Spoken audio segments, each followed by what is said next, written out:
할렐루야. 오늘도 예배 자리에 나오신 우리 모든 성도님들을 주님의 이름으로 환영합니다. 또 여러 가지 사정으로 인해서 각자의 처한 환경에서 온라인으로 함께 예배하는 우리 성도님들에게도 주의 안부를 전합니다. 우리 앞뒤 좌우로 반갑게 인사 한번 하실 때 이렇게 인사하겠습니다. 예배에 잘 나오셨습니다. 예, 우리 한 번 더 반갑게 인사하겠습니다. 하나님께서 우리와 함께 하십니다.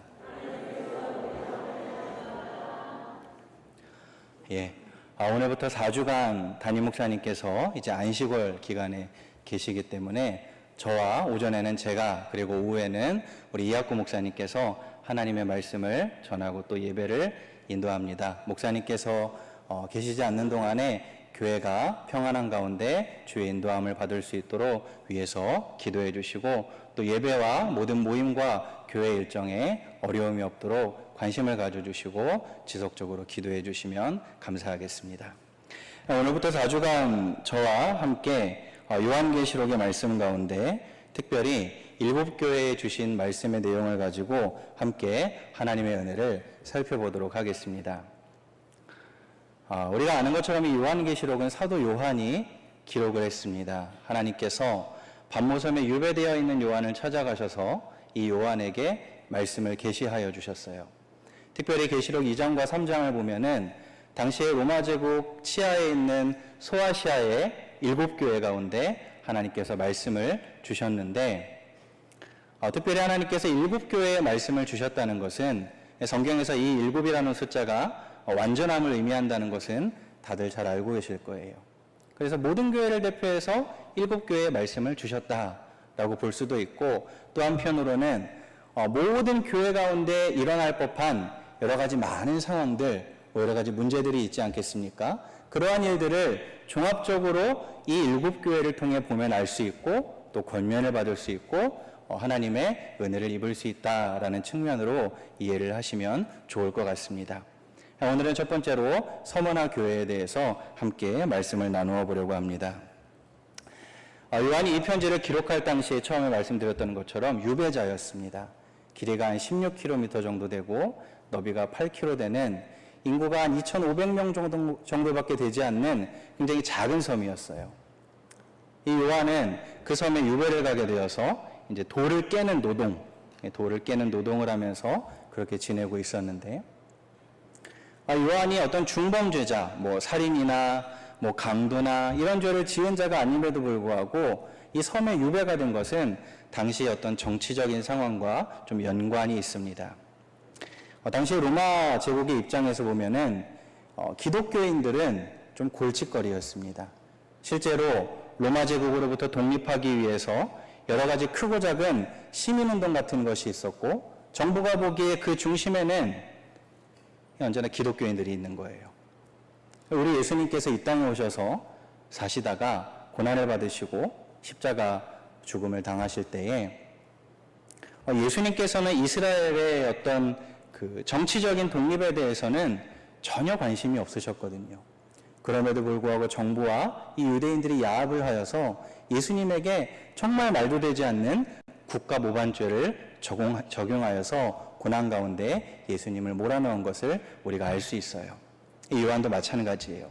당시에 요한은 노사도였지만, 나이가 굉장히 많았지만 교회 시대 가운데 마지막 남은 사도였어요. 상징적인 인물이었고 교회에 미치는 영향력이 대단했습니다. 정부의 입장에서는 그러한 자, 어떤 교회를 대표하는 상징적인 자가 로마의 황제에 대해 고개를 숙이지 않으니까 정부의 입장에서는 굉장히 골칫거리였을 것이고, 또 판단하기에는 로마 정부의 전복을 꾀하는 그러한 일들을 도모한다라는 식으로 여러 가지 모함을 씌우는 것이죠. 그래서 이 요한을 유배지에 가두어둔 상황입니다. 그럼에도 불구하고 온 세상 가운데 충만하신 우리 하나님께서 그 유배지까지 요한을 찾아가시는 거예요. 섬 바깥에 있는 사람들과 왕래할 수 없습니다. 겨우 서신을 아주 간헐적으로 주고받을 수 있는 그러한 제한적인 상황 가운데에서 요한에게 도움을 줄 수 있는 사람이 아무도 없는 가운데 전능하신 하나님께서 찾아가시는 거예요. 그리고 요한에게 말씀하여 주셨습니다. 이것이 우리에게 정말 위로가 되는 것이죠. 성경의 역사를 보면은 하나님의 백성들이 신앙을 지키다가 투옥되는 일들이 굉장히 많이 있습니다. 우리가 잘 아는 다니엘은 사자굴에 들어가기도 하고, 바울은 지하 감옥에 갇히기도 하고, 다니엘의 세 친구 사드락과 메삭과 아벳느고는 왕이 만든 금신상에게 절하지 않는다는 이유로 곁에 가기만 하면은 사람이 녹아 없어지는 뜨거운 풀무불 가운데 들어가기도 했잖아요. 그런데 그때마다 하나님께서는 하나님의 택하신 자녀들을 홀로 두지 아니하시고 때로 찾아가시고 천사를 보내시고 말씀을 주셔서 위로하시고 환난 가운데 신앙을 지킬 수 있도록 은혜를 베풀어 주셨다는 것이죠. 사랑하는 성도 여러분, 하나님께서는 지금도 여전히 살아계십니다. 믿으십니까? 우리 하나님 지금도 여전히 살아계셔요. 그리고 오늘 우리에게 말씀하십니다. 하나님께서는 언제나 우리에 대하여 하나님의 선명하고 이 시대 가운데 우리에게 요구하시는 하나님의 뜻을 분명하게 알려주고 계셔요. 특별히 오늘날에는 완전한 계시인 성경을 통하여서 우리에게 하나님의 진리를 분명하게 알려주시는 것이죠. 구약 성경을 보면은 언제나 거짓 선지자들이 있었습니다. 이 거짓 선지자들의 목적은 사람들의 인기를 얻고 사람들의 부와 그 사람들로부터 명예를 얻는 것이 목적이었어요. 하나님의 말씀을 바르게 가르치는 일은 관심이 없었어요. 그래서 죄를 짓고 방탕한 이스라엘 백성들에게 늘 괜찮다, 잘 살고 있다, 그 정도면 충분하다라는 거짓 복음을 전한 거예요. 그런데 또 백성들은 그러한 메시지를 좋아하는 거예요. 자신들의 죄를 지적하는 말씀에는 마음을 닫고 귀를 닫고 그저 잘하고 있다, 평안할 것이다, 다 잘 될 것이다 라는 거짓 복음에 마음을 열었던 것이죠. 그러한 백성들의 기대에 부응해서 거짓 선지자들이 생겨나고 그러한 메시지를 좋아하는 사람들이 많아지고 계속 악순환이 일어나는 거예요. 오늘날도 마찬가지입니다. 하나님의 말씀을 바르게 가르치는 교회와 지도자들이 있음에도 불구하고 오늘날 많은 사람들은 자기의 입맛과 기호에 맞는 말씀을 찾아가는 거예요. 하나님의 말씀을 조금만 읽고 분별하면은 그 길이 진리가 아니라는 사실을 분명하게 알 수 있음에도 불구하고 사람들의 마음을 자극시키고 선동하고 거짓 복음에 사람들이 열광하고 얼마나 많이 허황된 길로 따라가고 있는지 우리가 잘 알고 있어요. 주 안에서 사랑하는 성도 여러분, 오늘날 시대가 얼마나 시끄럽습니까? 우리에게 들려오는 소리가 얼마나 많이 있는지 몰라요. 우리는 그 가운데에서 특별히 영적으로 민감하게 깨어서 지금도 여전히 우리에게 말씀하시는 하나님의 말씀에 우리의 마음을 열고 우리의 중심을 하나님께 드려야 할 줄로 믿습니다. 특별히 이 시대에는 우리 성도님들, 우리 모두가 저뿐만 아니라 스스로 영적인 근육을 길러야 합니다. 우리 스스로 누가 강요하지 않고 누가 이끌어주지 않아도 스스로 성경을 읽고 해석하고 적용할 수 있는 힘을 길러야 됩니다. 그렇지 않으면 바람에 나는 겨와 같이 다 휩쓸리는 거예요. 특별히 오늘날에는 성경을 읽고 해석할 수 있는 좋은 양서들이 얼마나 많이 있습니까? 물론 분별해야 되겠지만 인터넷을 검색하면 도움을 주는 많은 자료들이 있고 또 우리에게는 특별히 하나님께서 마지막 때에 좋은 교회, 또 건강한 교회를 허락하여 주시고 또 담임 목사님 세워주셔서 말씀의 지도를 받게 하셨기 때문에 이것은 우리의 마음의 문제인 거예요. 우리가 중심을 가지고 하나님의 말씀 가운데 나아가 그 말씀에 귀를 기울일 때에 우리는 거짓이 난무하는 시대, 유사복음이 난무하는 시대에 하나님의 뜻 가운데 살아갈 수 있는 것입니다. 그러므로 주 안에서 사랑하는 성도 여러분, 하나님을 사랑하십니까? 하나님의 말씀을 사랑하십시오. 하나님을 사랑하십니까? 하나님의 말씀에 귀를 기울이셔야 합니다. 특별히 교회를 통하여 오늘날 우리에게 주시는 진리의 말씀이 우리의 삶에 있어서 가장 중요한 기준이 되어야 합니다. 우리의 주변에 들리는 수많은 소리에 우리의 마음을 빼앗기고 우리의 감정을 빼앗기면 우리의 삶이 다 무너지는 거예요.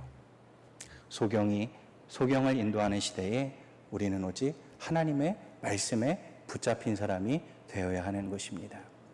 하나님께서 우리에게 말씀을 읽고 해석하고 적용하고 나눌 수 있는 좋은 시대를 허락하여 주셨으니 이 말씀 가운데 거하며 살아가시는 저와 우리 모든 성도님들 다 되시기를 우리 주님의 이름으로 간절히 축원합니다. 특별히 오늘 하나님께서 요한에게 주신 그 말씀, 오늘 우리에게도 주시는데 서머나 교회 가운데 주신 말씀을 잠시 나누어 보도록 하겠습니다. 이 서머나라는 뜻은 이제 쓰다라는 의미가 담겨져 있어요.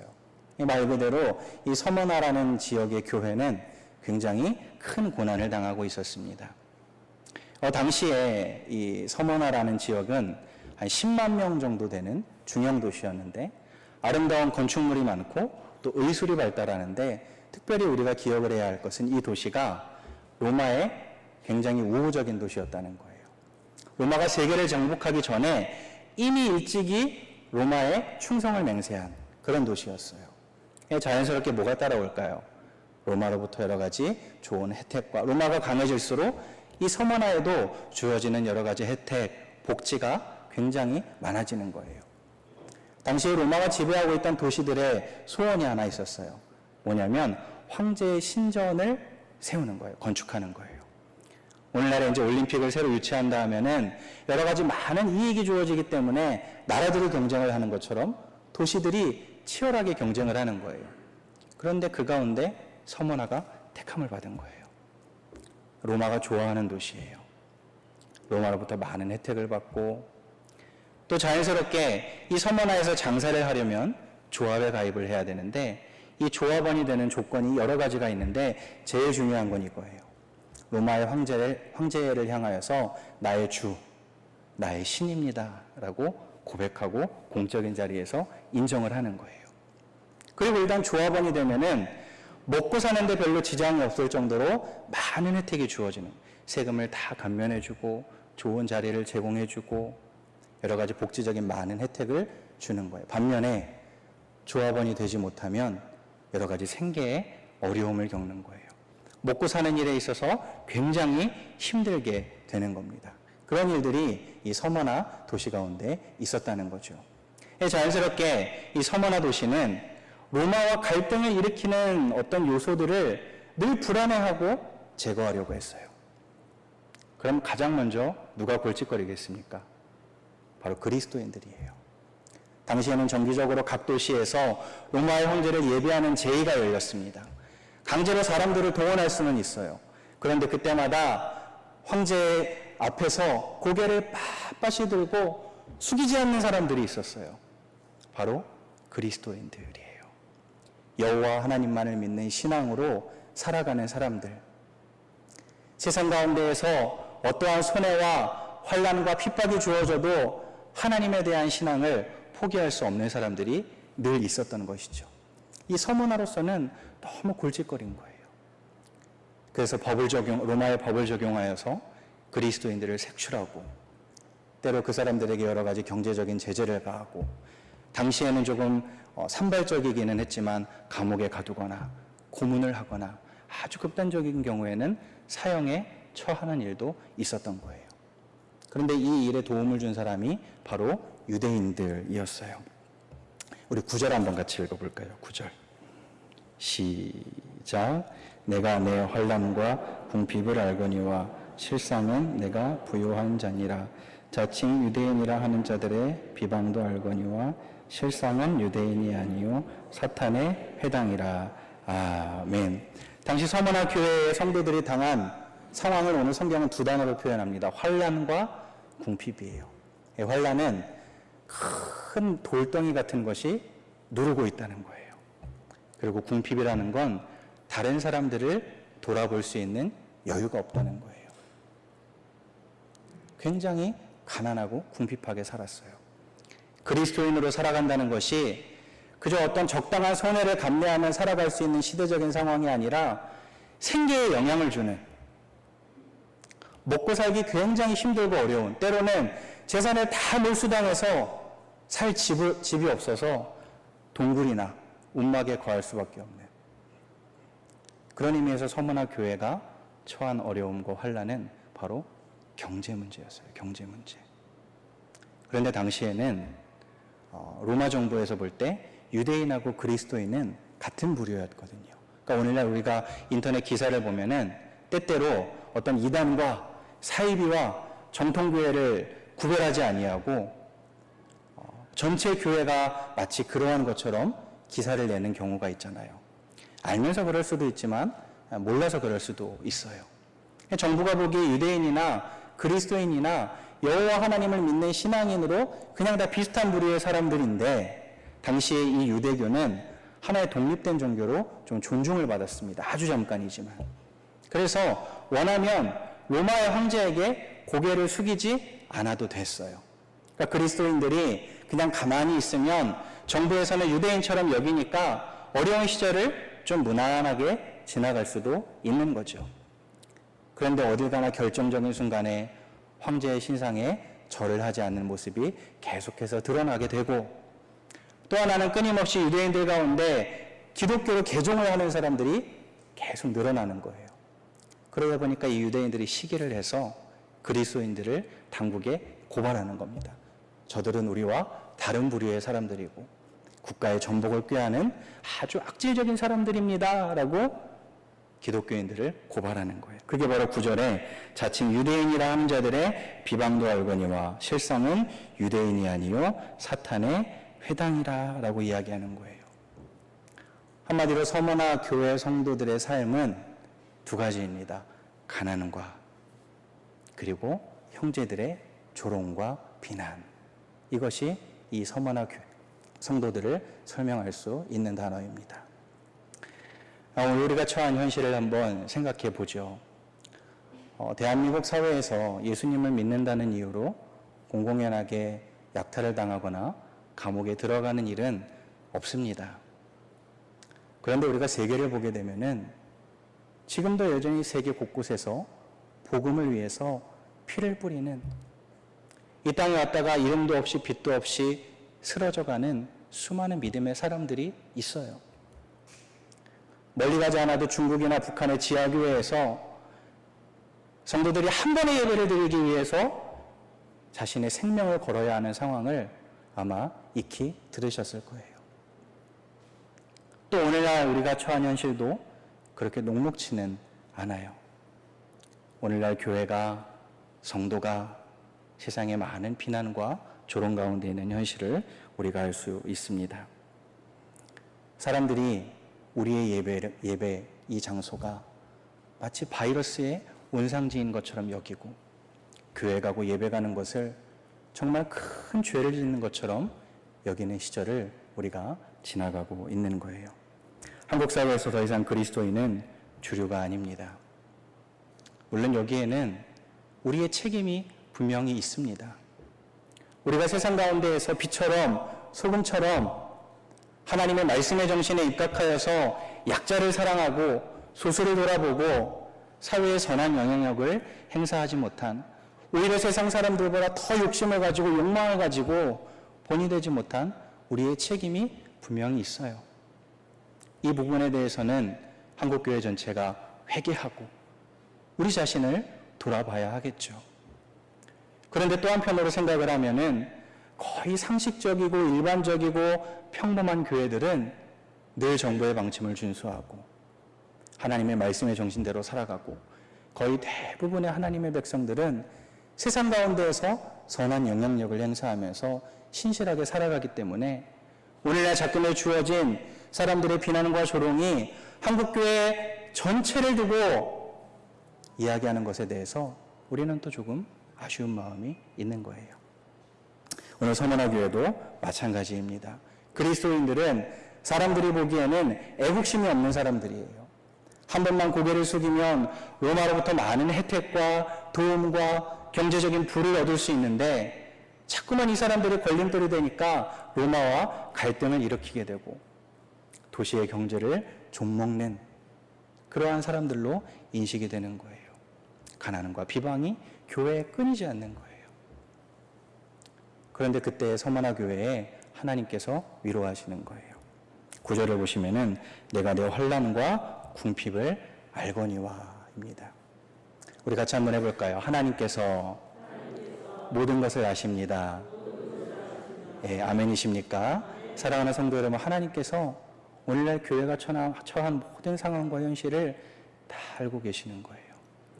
하나님께서 서머나 교회를 향하여 내가 너의 모든 궁핍과 환난을 안다라고 하시는 건 인정하시고 공감하신다는 거예요. 격려하시고 위로하신다는 거예요. 그 어려운 상황 가운데 교회를 홀로 두지 아니하시고 함께 하시고 교회를 놓지 않으신다고 하나님께서 약속하시는 거예요.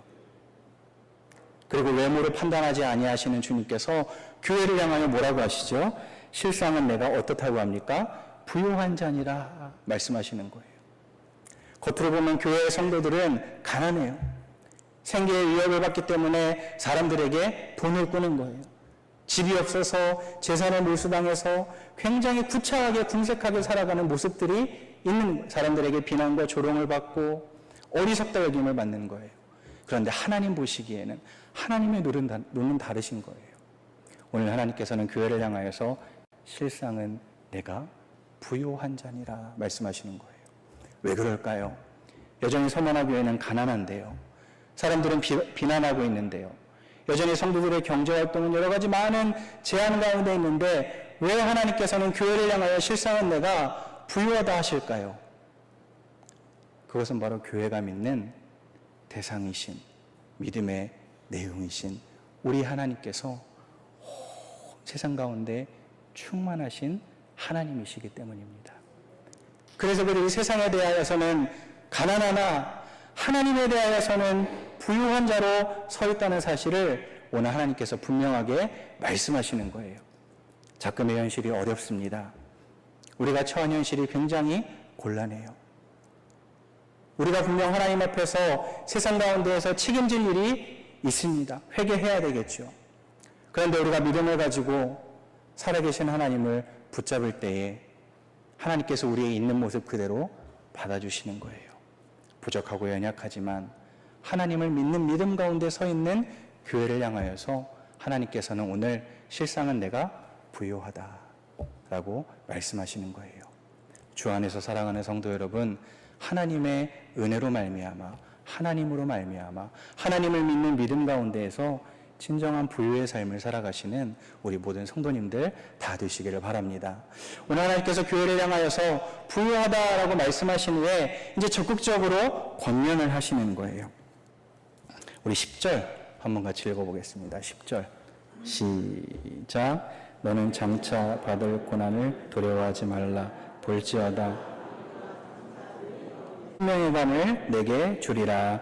아멘. 오늘 주님께서는 서머나 교회를 향하여서 거짓 복음을 말씀하시지 않아요.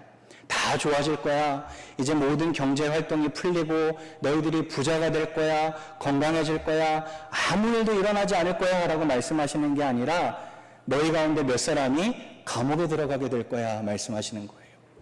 이때까지 서머나 교회의 가장 큰 어려움은 경제 문제였어요. 그런데 거기에 더해서 이제는 아주 구체적이고 체계적인 정부의 핍박이 교회 가운데 주어진다는 거예요.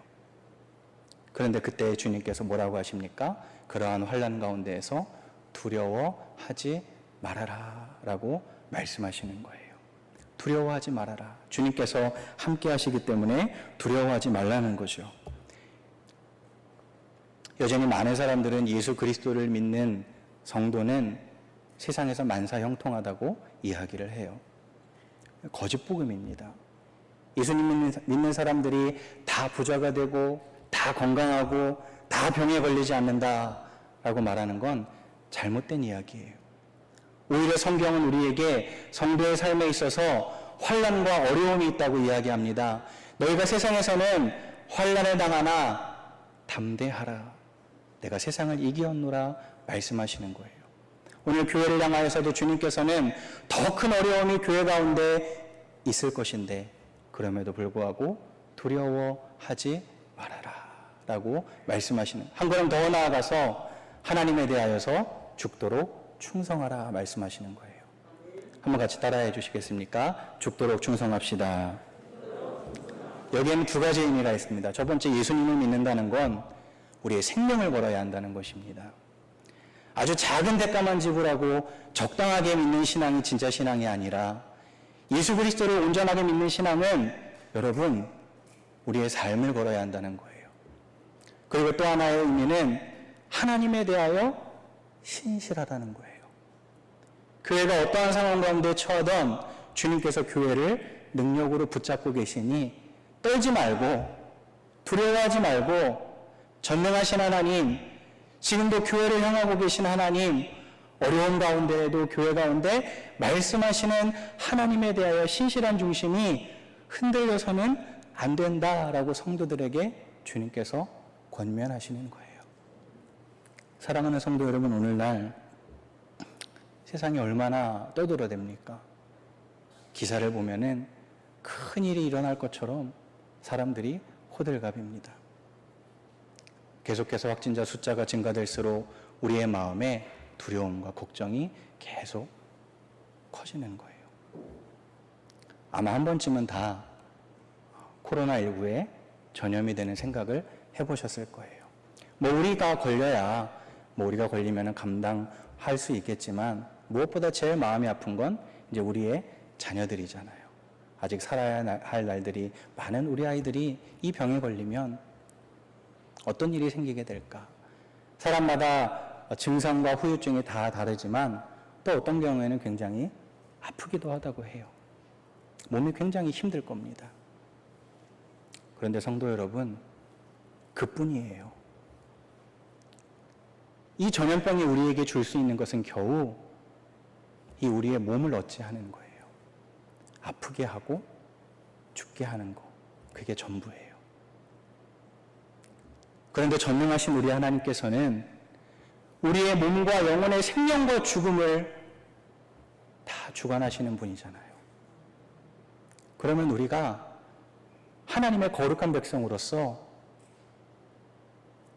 80나노미터, 개미 허리보다 작은 이 전염병 두려워해야 되겠습니까?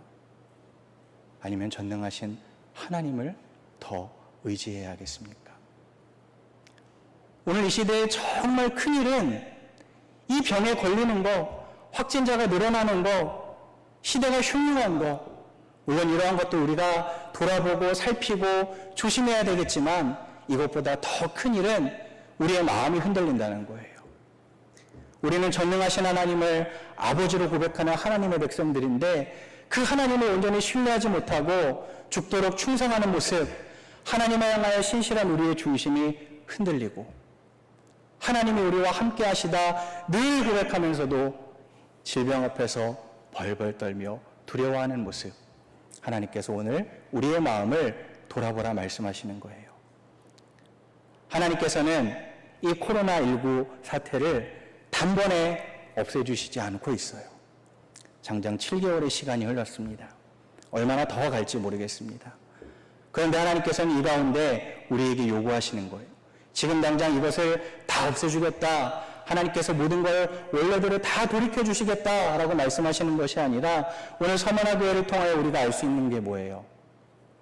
더 큰 어려움이 우리에게 주어진다 하더라도 전능하신 하나님을 믿는 하나님의 백성들은 두려워하지 말고 하나님에 대하여 신실한 모습으로 버티며 살아가라. 오늘 하나님께서 우리에게 말씀하시는 거예요. 그러므로 이 어려운 시절에 여러분 우리의 마음을, 우리의 신앙을 한번 돌아보면 좋겠습니다. 우리가 정말 무엇을 두려워해야 하겠습니까? 우리가 정말 무엇을 의식하며 살아야 하겠습니까? 오늘 교회에 주시는 말씀이 우리에게 주시는 말씀이에요. 하나님의 거룩한 백성으로서 당당하게 두려워하지 아니하고 하나님에 대하여서 신실한 모습으로 주어진 삶을 살아내시는 저와 우리 모든 성도님들 다 되시기를 주님의 이름으로 간절히 축원합니다. 말씀을 맺도록 하겠습니다. 우리 8절 말씀 한번 읽고 마치겠습니다. 8절입니다. 우리 큰 목소리로 한번 읽겠습니다. 시작. 서머나 교회의 처음 마지막이요 죽었다가 살아나신 이가 이르시되 아멘. 오늘 이 말씀을 주시는 분이 누구신지 소개하는 거예요. 교회를 향하여 두려워하지 말아라. 하나님에 대하여 여전히 신실함으로 살아가라 라고 말씀하시는 분이 누구십니까? 처음과 마지막이 되시는 분이에요. 죽었다가 살아나신 분께서 말씀하시는 거예요. 나는 부활이요 생명이니 나를 믿는 자는 죽어도 살겠고 살아서 나를 믿는 자는 영원히 죽지 아니하리라 라는 하나님의 말씀이 오늘 우리 가운데 들려오고 있지 않습니까? 우리는 오늘 이 시대의 단편적인 부분만 보는 거예요. 정말 큰일 났다, 어떻게 해야 되냐, 불안하고 염려하고 우리의 마음에 걱정이 계속 증가되는 거예요. 그런데 주님 보시기에는 처음과 과정과 모든 마지막을 다 섭리하시는 하나님께서는 지금도 여전히 하나님의 선하신 뜻을 이루어 가시는 것이고, 주님의 교회를 놓지 않으셨고 그 가운데에서 충성된 자, 하나님에 대하여 여전히 신실한 하나님의 백성들을 찾고 계시는데, 오늘 주님께서 그들에게 약속하신 게 뭐예요? 바로 생명입니다. 생명. 처음이며 마지막이 되시고 죽었다가 살아나신 이가 이르시되, 우리 11절 한번 더 읽고 마치겠습니다. 11절입니다. 시작. 귀 있는 자는 성령이 교회들에게 하시는 말씀을 들을지어다. 이기는 자는 둘째 사망의 해를 받지 아니하리라. 아멘. 여기서 둘째 사망은 영원한 죽음을 의미하는 거예요. 오늘 하나님께서는 하나님에 대하여 신실한 주님의 백성들에게 이 땅에서는 조금 어려움을 당할 수도 있고 병에 걸릴 수도 있고 고난 가운데 죽음을 맞이할 수도 있겠지만, 주님에 대하여 신실함을 잃지 않았던 자에 대해서 영원한 생명, 둘째 사망의 해를 받지 아니하는 영원한 생명의 면류관을 우리에게 허락해 주신다고 약속하시는 거예요. 주 안에서 사랑하는 성도 여러분, 어려운 현실을 잘 지나가고 계심을 압니다. 그러나 우리가 조금 더 믿음 가운데 서야 할 것입니다. 우리가 요동하지 아니하고 하나님의 말씀에 깊이 뿌리 내리고 두려워하지 말라는 주님의 말씀을 붙잡고 담대하게 하나님 의지하며 살아갈 때에, 그렇게 믿음으로 버티면서 우리의 삶을 다 살아내는 그 어느 날 우리 구주 예수님께서 속히 오실 것입니다. 그리고 우리를 영원한 주님의 나라로 입성케 하여 주실 것이고, 약속하신 생명의 관을 허락하여 주시고, 다시 고통과 죽음과 해함과 상함이 없는 영원한 나라에서 우리에게 영원토록 삼위 하나님을 예배하며 살아갈 수 있는 영원한 은혜의 삶을 우리에게 허락하여 주실 것입니다. 이 말씀을 붙잡고 믿음으로 당당하게 하나님의 백성답게 살아가시는 저와 우리 모든 성도님들 다 되시기를 우리 주님의 이름으로 간절히 축원합니다. 아멘.